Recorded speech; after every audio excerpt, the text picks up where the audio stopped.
Birinchi tavsiya: o'g'il farzandingizni negativ so'zlar bilan haqorat qilmang. Misol: dovdir, lapashang va hokazo. Bunday so'zlar faqirlikni keltirib chiqaradi. Chunki bola o'z ongida o'zini ayblaydi, bahosi ishonchi past bo'ladi, jamiyatda o'z o'rnini topib, ishlab, pul topib ketishiga bu holatlar ta'sir qilishi mumkin. Ikkinchi tavsiya: o'g'il farzandingizga har xil kasalliklaringiz va muammolar haqida surunkali ravishda aytavermang. Ya'ni onamni qiynagan hayot bunchalar achchiq va onamni qiynagan insonlar naqadar yomon degan hissiyot qolib ketishi mumkin. Eng yaxshisi va eng go'zali bu hayot sinov va imtihon hayoti ekanligini anglatish. Uchinchi tavsiya: o'g'lingizga hech qachon otasidan shikoyat qilmang, otasini yomonlamang. Chunki bolaning ildizi otadir.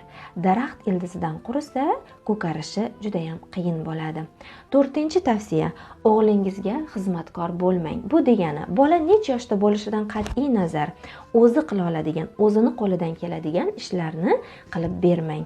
3-4 yosh bo'lsa, misol uchun o'yinchoqlarini o'zi to'plash, 8 yosh bo'lsa o'quv yoki sport sumkalarini o'zi tayyorlash, oyoq kiyimlarini o'zi artish va shunga o'xshash.